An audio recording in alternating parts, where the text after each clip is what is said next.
برج لیو، اس کا ذاتی سٹار جو ہے وہ شمس سورج، اور جس طرح پچھلے دنوں سورج گرہن لگا رہا، سورج گرہن کے بھی اثرات مرتب ہوتے ہیں سٹارز پہ. تو آپ لوگوں میں کیونکہ ہمت، جذبہ اور اولو العزم تھے آپ، اور آپ اس ہمت اور جذبے سے بہت کچھ کرنا چاہتے تھے، مگر کیونکہ جو آپ بہت کچھ کرنا چاہتے تھے وہ ہو نہیں پا رہا تھا، جس کی وجہ سے آپ کی راتوں کی نیندیں اڑی ہوئی تھیں، آپ کے معاملات کافی ڈسٹرب ہوئے تھے، آپ اپنی زندگی کو بہتر طریقے سے نہیں کر پا رہے تھے.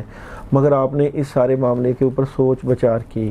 کہ میں کیونکہ اتنے جذبے اور ہمت کے ساتھ کام پہلے بھی کرتا رہا ہوں تو مجھے تو کامیابیاں ملتی رہی ہیں، اب کامیابیاں کیوں نہیں ملیں.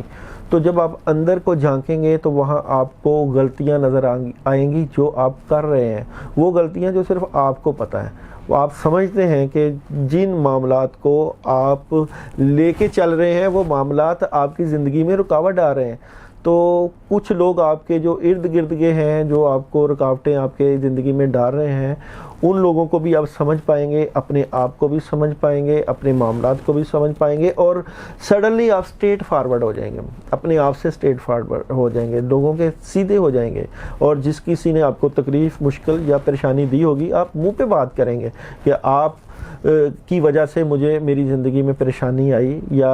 جس کسی نے آپ کو تنگ کیا ہوگا، جس کسی نے آپ کی زندگی میں روڑے اٹکائے ہوں گے، جس کسی نے آپ کے کاروبار میں پریشانیاں پیدا کی ہوں گی، آپ کی ازدواجی زندگی میں پریشانیاں پیدا کی ہوں گی، آپ ان کے ساتھ سیدھے ہو جائیں گے، کیونکہ اب آپ کو زندگی کے گزارنے کا ہنر آ گیا. آپ جانتے ہیں کہ میں نے زندگی کو کیسے بہتر طریقے سے گزارنا ہے، اور آپ اس کو گزار پائیں گے، بہتر طریقے سے گزار پائیں گے. اس کے لیے آپ کے لیے اللہ کی مدد بھی آتی ہوئی نظر آ رہی ہے، آسانیاں بھی نظر آ رہی ہیں، اور ہمت اور حوصلے سے زندگی سے لڑیں اور بہتری کی طرف اپنے آپ کو لے کے جائیں.